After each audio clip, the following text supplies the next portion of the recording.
Au niveau des médecins, l'Union régionale des médecins, qui elle aussi était un petit peu sceptique par rapport à tout ce que nous disions quand nous parlions de pollution par le chlordécone, elle nous disait, bon voilà, c'est l'AMSES qui est un petit peu association défensive, qui monte au créneau. On va essayer de voir ce qu'il en est. Donc elle a proposé à des médecins volontaires de faire une étude pour savoir si effectivement ils étaient contaminés par le chlordécone. Donc il y a eu 51 médecins de l'Union régionale des médecins qui se sont proposés pour faire une étude d'un dosage de chlordécone dans leurs cheveux. Et à notre grande surprise, on a quand même trouvé 25% qui avaient du chlordécone dans les cheveux, avec des doses. Alors c'est des doses qui étaient variables, je ne sais pas si vous voyez bien les courbes là, des doses qui étaient le grand pic. Le plus important, c'est le pic chlordécone. On a évalué tous les pesticides qu'il y avait dans les cheveux. Et le pic le plus important, je n'ai pas de pointeur, c'est celui du chlordécone. Donc il y avait quand même 13 médecins, c'est-à-dire 25%, qui étaient contaminés par le chlordécone, avec des taux qui étaient variables. La plupart avaient des taux qui n'étaient pas très importants, mais il y en avait quelques-uns qui avaient des taux quand même qui étaient relativement préoccupants, comme on le voit sur... Ah oui, voilà, pardon. Excusez-moi, je n'avais pas vu. Voilà. Il y en avait quand même quelques-uns qui avaient des taux préoccupants. Quand on a regardé un petit peu, mais ça c'est un sondage, hein, ça n'a aucune valeur épidémiologique bien entendu puisqu'il n'y avait que 51 médecins, on s'est rendu compte que quand on regardait les zones d'habitation, c'était quand même des zones où il y avait une certaine pollution au chlordécone, c'est-à-dire Ducos, Robert, François. Et parmi ces médecins, il y en avait quelques-uns qui étaient métropolitains, donc qui n'étaient pas natifs de Martinique, qui n'était arrivé en Martinique que depuis une dizaine d'années. Donc ça signifie que même une molécule qui avait été arrêtée, supprimée en 1993, en 2003, c'est-à-dire 10 ans après, il y avait quand même un certain nombre de médecins récemment arrivés en Martinique qui s'étaient contaminés suffisamment pour que ce soit visible dans les cheveux. Alors si on compare un peu à cette étude qui a été faite en Guadeloupe en 2003, c'est-à-dire 10 ans avant, on se rend compte qu'effectivement, la population d'adultes guadeloupéens, il y avait 88% de personnes contaminées en Guadeloupe. Bon, il y avait 61% de nouveau-nés, mais enfin, disons qu'il y avait 4/5 de la population guadeloupéenne qui, 10 ans après l'arrêt, était contaminée. Alors, le mode de contamination, je crois que vous le connaissez tous, hein, la chaîne alimentaire, c'est-à-dire que le sol a pollué les végétaux, a pollué les animaux. Finalement, le sol est arrivé, la terre est arrivée à polluer les rivières ont fini par polluer la mer, et tous les fruits issus de la terre, des rivières et de la mer sont contaminés, enfin une partie, et ont fini par se retrouver dans nos assiettes. Hein. C'est ce qui a été modélisé là. Voici le sol qui a contaminé les végétaux. Ces végétaux sont mangés, mangés par l'homme. Ce sol a contaminé le sous-sol, les nappes phréatiques, qui a contaminé la mer. Et ce sol aussi a contaminé par les lessivage les cours d'eau. Donc l'homme est contaminé par les végétaux, par son alimentation, par la boisson et par les poissons.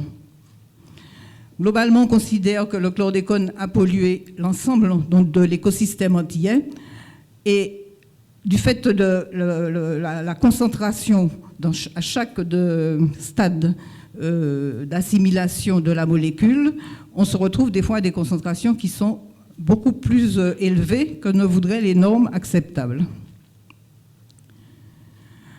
Alors ici, donc, il s'agit d'une analyse en SIG de la contamination des terres martiniquaises. On considère qu'il y a à peu près 20 à 30 000 hectares qui sont contaminés. C'est essentiellement le nord Atlantique et le centre de la Martinique, ce qui représente à peu près 30% de la sole bananière, de la sole agricole. La contamination se fait par plusieurs modes. À partir de la terre, vous avez soit l'absorption par les racines fines, soit par absorption au niveau de la terre directement sur le produit. C'est le cas des produits des légumes racines, des patates, des ignames, de tout ce qui est sous la terre, du manioc, du toloman, soit par la sève montante, hein, le flux de sève. Alors, ce qui a permis, toutes ces diapos que je vous montre, que je les ai prises de l'INRA, l'Institut national de la recherche agronomique, qui nous avait fait une présentation au club médical. Donc, ce qui leur a permis de faire un petit peu une modélisation du type de contamination des végétaux. Donc, vous avez un certain nombre de végétaux qui sont des végétaux sensibles, qui sont produits sous terre, comme les carottes, comme les patates, comme les ignames, ce qu'on appelle nos légumes racines, qui sont en général très contaminés, si le terrain, bien entendu, est contaminé. Vous avez les productions intermédiaires, ce sont ceux qui ne poussent pas sous terre, mais qui poussent au contact de la terre, comme le giromon, la pastèque, et un certain nombre de cucurbitacées, comme le concombre et la courgette, qui, du fait de toute une série de comment dirais-je, biologiques, de formations biologiques, recueillent davantage de chlordécone que d'autres, comme par exemple les aubergines. Les concombres, les courgettes sont plus contaminés que les aubergines. Et puis, en général, vous avez les fruits qui, finalement, ne sont jamais presque contaminés, parce que vous avez une libération de chlordécone de la terre vers le tronc, et comme c'est une molécule relativement lourde, en arrivant au niveau des fruits, elle n'existe presque plus, à la différence de quelques fruits comme la pastèque, qui sont quelquefois contaminés, et puis le corosol aussi. J'ai vu que le corosol, finalement, est souvent contaminé. Alors, pour la banane, j'ai pas mis parce que je voulais aller vite, il y a deux choses un petit peu exceptionnelles. La canne est contaminée jusqu'au 2e nœud, ce qui fait que certains produits dérivés peuvent être contaminés, le jus de canne du bord de la route ou bien le sucre. Et la banane, alors la banane est contaminée, le transfert de chlordécone se fait jusqu'à la première patte à peu près de banane, la première main, ce qu'on appelle la première main de banane. C'est-à-dire que la chlordécone se déposant au fur et à mesure de la formation des mains, l'essentiel est déposé dans la tige, un petit peu dans la première main, mais en général, le reste du régime est indemne. Mais d'après les publications, ce n'est pas 100% indemne. Hein, c'est pas 100% indemne. Non, mais dans le bananier, c'est sûr qu'on ne peut pas faire la différence, hein, ça c'est sûr. Alors, globalement, donc là, j'ai retrouvé des analyses qui ont été faites. Hein. Tout ça, il y a pendant 10 ans des analyses qui ont été faites. On voit que la plupart des fruits, finalement, n'ont pas de chlordécone. Hein. On a retrouvé présence, mais vraiment en petite quantité dans le cacao. Alors, le transfert se fait de façon variable selon la racine. Hein. Le transfert peut aller jusqu'à 60% pour la dachine, 8% pour la patate douce, 16% pour l'igname. Voilà, et je vous disais les courgettes et les concombres. Alors, la contamination, je vous l'ai déjà dit, la dilution se fait de plus en plus de la pulpe vers le fruit, c'est-à-dire que la pulpe, elle est moins contaminée que la peau. Hein. Le ratio de contamination, mais tout ça c'est des redites, c'est pas la peine de le reprendre. Le ratio de contamination entre la peau et la pulpe, effectivement, donc la peau de concombre est plus contaminée, 3 fois plus contaminée que la chair. La peau du giromon est 6 fois plus contaminée que la chair. La peau du dachine 4 fois plus que la chair, etc. Et de l'igname 44 fois plus que la chair. D'où les recommandations. Donc, quand on a un sol contaminé ou quand on ne sait pas l'origine du produit, le nettoyage, c'est-à-dire pour enlever toute la terre qui se trouverait sur les fruits ou sur les légumes pour ne pas apporter une surcontamination. L'épluchage le plus large possible, puisqu'on a vu qu'il y a un gradient entre la peau et la pulpe. Donc, supprimer tout l'apport de chlordécone par l'épluchage, en particulier nos habitudes de faire cuire les tinets avec la peau. Je pense que par principe de précaution, il faudra éviter de faire cuire nos tinets avec la peau, les éplucher systématiquement. Et la chaleur n'intervient pas dans la destruction de la chlordécone. Elle se détruit à 1000 degrés. Donc, quelle que soit la durée de cuisson que nous allons faire, nous n'allons pas détruire le chlordécone. Hein. C'est une erreur qui a été diffusée, je crois, à un congrès, m'a dit Cécile Yangting. Il y a eu un monsieur qui est venu, qui a dit aux gens, de toute façon, il n'y a pas de problème chlordécone, il suffit de faire bien cuire vos légumes et vous n'aurez pas de souci. Alors, il a voulu prendre la parole, on ne la lui a pas donnée. Enfin, il faut redire aux gens que la cuisson n'intervient pas. Par contre, l'épluchage et le lavage sont importants. Alors, au niveau de la contamination des viandes, alors c'est ce que nous avons découvert lors de cette présentation de l'INRA. On a découvert qu'effectivement, les viandes sont les viandes non contrôlées, c'est-à-dire les élevages familiaux, peuvent être très contaminés du fait qu'il peut y avoir une bioaccumulation du chlordécone, il peut y avoir une bioconcentration, une biomagnification, c'est-à-dire une augmentation de la toxicité au fur et à mesure des matrices. Alors les poules de chez nous qui poussent comme ça, même la terre, elles ont la capacité d'arracher la terre, et la terre qu'elles peuvent déglutir, le chlordécone de la terre est bio-utilisable à 100%, c'est-à-dire qu'il est utilisé, il n'est pas dégradé du tout.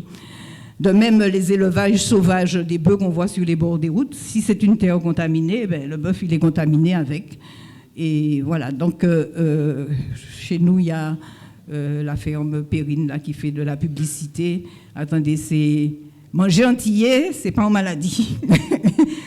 Et bon, ça veut dire que vous pouvez manger la viande des Antilles, vous n'allez pas tomber malade, sauf si.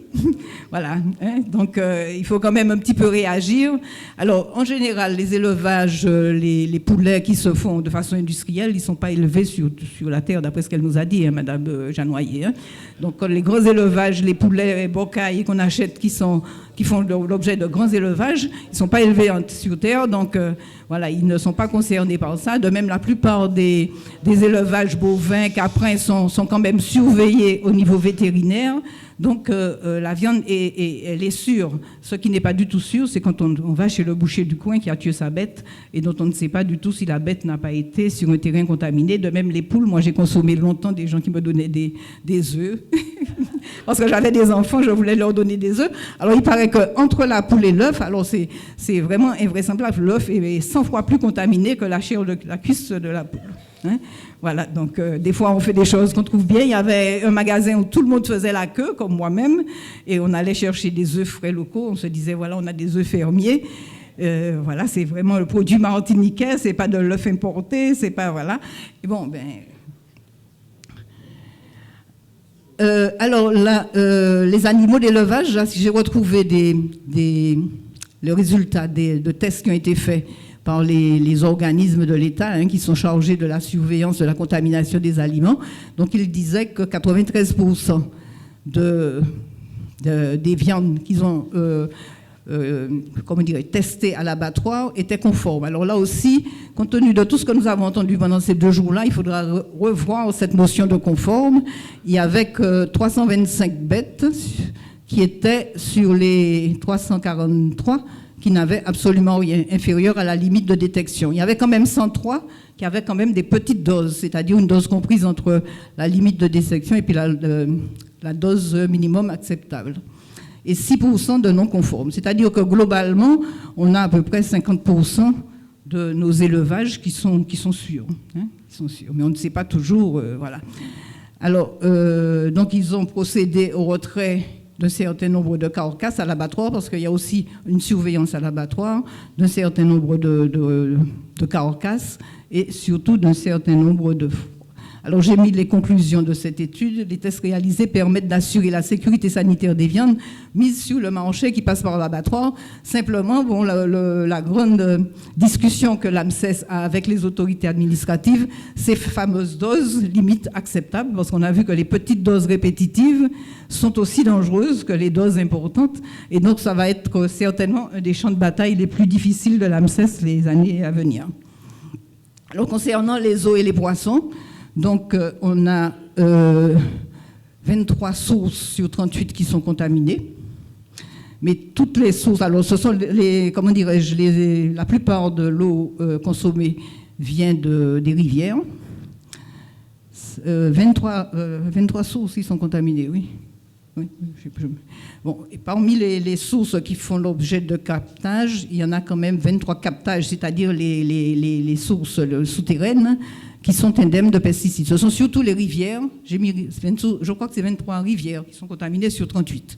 Ce sont surtout les rivières, c'est-à-dire les nappes superficielles qui sont contaminées. Et là, on se rend compte qu'on a dû fermer effectivement beaucoup d'élevages de produits de rivière parce que elles étaient contaminées aux grandes dames des éleveurs, des gens qui avaient beaucoup investi. Voilà, et aussi, bon, bien, vous avez entendu parler de toutes les réactions des pêcheurs. Ce matin encore, à la radio, on entendait les pêcheurs de Guadeloupe qui montaient au créneau parce que finalement, ils ont perdu leur outil de travail puisqu'il y a des zones d'interdiction de pêche. Il y a eu toute une grande levée de bouclier quand il y a 2 ans, on avait interdit la pêche aux langoustes parce qu'elles étaient trop contaminées. Récemment encore, les oursins, les œufs d'oursin que les Martiniquais aiment beaucoup, la pêche a été aussi réglementée à cause du chlordécone. Donc c'est vrai que le préjudice économique du chlordécone pour les agriculteurs comme pour les éleveurs, il est quelque chose de catastrophique. Alors quand on regarde les aliments qui sont les plus contaminants, on considère qu'à peu près 11% des aliments mis sur le marché sont contaminés. Donc c'est pas catastrophique, hein, c'est pas l'essentiel des aliments. Il y a seulement 11%, ça veut dire qu'il y a 89% des aliments qui sont non contaminés. Hein. Et ceux qui contribuent le plus à la contamination, c'est les concombres. Alors ça, c'est la différence entre Guadeloupe et Martinique. Hein. La Martinique, c'est le vert. Ceux qui concourent le plus, c'est les concombres, les fruits en Martinique, les légumes racines, les poissons. Mais la Guadeloupe, elle est beaucoup plus touchée. Bien que la sol agricole guadeloupéenne soit plus limitée que la Martinique, c'est à peu près 1/5 contre 1/3 pour la Martinique, les pêcheurs guadeloupéens sont beaucoup plus impactés parce que dans la grande terre, c'est la terre de pêche, tandis que la Martinique pêche un petit peu tout autour de l'île. Et puis alors là, on a les viandes et les œufs. Alors vous voyez que les œufs, effectivement, c'est un des aliments qui apporte le plus de chlordécone du fait de la bioconcentration. Alors la surveillance des aliments se fait donc par les organismes de l'État qui surveillent l'eau potable, les végétaux, les poissons, voilà, avec une norme qui est la dose limite admissible de 10 microgrammes par kilo. Cette dose que nous sommes en train de faire réviser parce que nous considérons que compte tenu du caractère perturbateur endocrinien du chlordécone, il faudrait que ce soit une tolérance 0. Hein. Alors l'AMSES a fait quelques contre-expertises pour se faire sa petite idée. Donc nous avons envoyé à l'analyse toutes les eaux de source martiniquaises pour savoir si elles contenaient des pesticides. Donc on a eu la bonne nouvelle, elles ne contenaient pas de pesticides. Ce sont des eaux de source qui sont prélevées dans des terres non contaminées. Donc on peut boire sans arrière-pensée. Il n'y avait pas de dose limite, il n'y avait pas du tout. Hein, il n'y avait pas du tout, ni Didier, ni Lafont, ni Chamflore, ni Mamelo.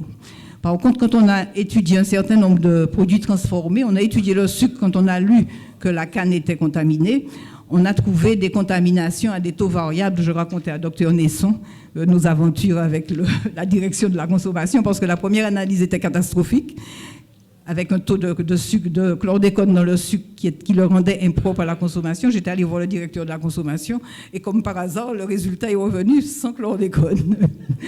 Alors donc, j'avais fait une contre-expertise où j'avais trouvé qu'il y avait quand même des traces de chlordécone, moins que la dose limite acceptable, hein, inférieure à la DLA, mais avec du chlordécone quand même présent dans le sucre de canne, ce qui n'était pas le cas du sucre de canne de Marie-Galante. Hein. Voilà.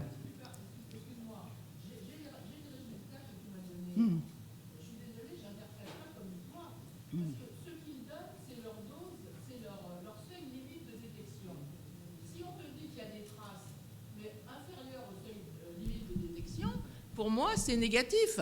Si tu veux, chimiquement, bon, moi je parle du rhum, hein, ce que je connais. Chimiquement, si tu veux, ce n'est pas possible qu'on retrouve la molécule de chlordécone dans un liquide qui est distillé à moins de 1000 degrés. Donc on distille à 100. Donc je ne te dis pas qu'il n'y a pas une... Ça c'est pour le rhum, parce que elle nous parle du dosage dans le rhum. Elle ne parle pas dans le sucre. Mais non, mais c'est parce que tu m'as donné les mêmes résultats pour le rhum. Là, je vois qu'il y a des traces inférieures au seuil de détection qui est à 5. Donc, si tu veux, c'est comme si tu me disais que moi, j'ai des phosphatases alcalines prostatiques, limite, mais inférieures au seuil de détection. C'est pas au seuil de détection, c'est moins de 5 microgrammes. C'est pas le seuil de détection. Hein. Quel est leur seuil de détection? C'est ça qui m'intéresse. 0,1, non? Non. Vas-y. Ça dépend des laboratoires. Pardon. Oui, eh bien, je vais terminer, puis on va en rediscuter après. Hein, je vais terminer. Alors, donc, voilà un petit peu, pour nous, on a essayé de comprendre un petit peu ce qui se passait. Cette élimination du chlordécone, comment elle pouvait se passer, parce qu'il faut pouvoir répondre aux patients, aux personnes qui posent des questions. On a fait des modélisations simplement, hein, c'est-à-dire que si vous avez mangé un produit contaminé, au bout de combien de temps vous vous en débarrassez? C'était les questions que les confrères posaient, ceux qui avaient des taux. Donc on a essayé de voir avec la demi-vie, hein, je pense que les chimistes et les physiciens vont, à quelques jours près, on va tomber d'accord que finalement une dose unique de chlordécone est éliminée. Bon, elle arrive au seuil détectable de 0,01 microgramme au bout de 2 ans, 1 an et demi à peu près, et elle est éliminée à peu près en 2 ans et demi, 3 ans. Hein, une dose unique pour quelqu'un qui serait de passage, qui aurait mangé un produit contaminé. Donc pour la réponse à des gens aux questions qui sont posées, par contre, ce qui nous pose problème, c'est plutôt cette intoxication chronique, c'est-à-dire les petites doses répétitives qui finalement s'accumulent jusqu'à arriver à un seuil où l'absorption et l'élimination s'équilibrent. Hein. Bon, alors voilà, c'est la situation certainement de tous les confrères qui ont fait le dosage. On va reprendre. Et voilà, c'est simplement des outils de travail, hein, ce n'est pas des choses qui sont scientifiques, c'est pour savoir un petit peu répondre aux questions. Et nous avons essayé de retrouver aussi ces valeurs toxicologiques de référence. Vous voyez, je ne sais pas, ma photocopie n'est pas très bonne, que les valeurs toxicologiques françaises et américaines ne sont pas les mêmes, c'est-à-dire que les Américains sont beaucoup plus protecteurs, c'est-à-dire qu'ils considèrent que la dose de référence de 0,04% peut entraîner une atteinte des testicules. Hein, alors qu'en France, la dose de référence, c'est 0,5 microgrammes kilo. Tout ça, ce sont des outils de travail pour l'AMSES, hein, ce n'est pas du tout des choses scientifiques, hein, c'est-à-dire qu'on essaie, nous, de façon pratique, quand on se retrouve devant des dosages, qu'est-ce qu'on peut répondre, voilà, quelle est notre analyse de la situation et que pouvons-nous répondre. Alors, cette question des petites doses qui va nous poser un problème métabolique, cancérigène et neurologique. Alors, ce que nous avons pensé, c'est que nous allons nous battre pour qu'on puisse labelliser les produits agricoles qui sont cultivés en zone non polluée. Vous voyez qu'il y a 60% des terres qui sont non polluées. Donc il faudrait qu'on puisse cultiver les végétaux, tous les produits sensibles dans ces terres non polluées, ce qui est tout à fait possible. Ça demande simplement une politique agricole. Hein. Donc ça, je crois que c'est tout à fait possible. La tolérance zéro sur la concentration de chlordécone dans les aliments et dans l'eau de boisson. Hein, c'est-à-dire qu'on arrive si on a des produits qui sont sur le sol non contaminés, il n'y a aucune raison qu'ils soient contaminés. Donc il faut qu'on puisse labelliser les produits et que le consommateur qui se retrouve au marché, qui se retrouve dans une grande surface, puisse acheter des produits en toute tranquillité, sans arrière-pensée, parce que ce qui se passe, c'est que les gens boudent les produits locaux et ils achètent finalement 80% des produits consommés en Martinique sont importés, ce qui n'est pas normal. Hein.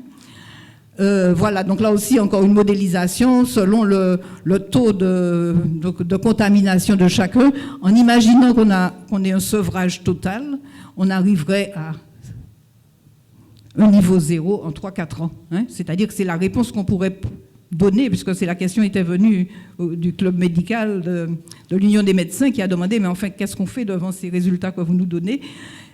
En combien de temps nous allons éliminer, qu'est-ce que nous allons devenir, quelle est la surveillance qu'il faudra faire. Voilà, donc ce qu'on a pu leur dire, c'est un sevrage total avec des produits zéro chlordécone, avec un petit peu de chance au bout de 3-4 ans. Bon, vous êtes à peu près tranquille.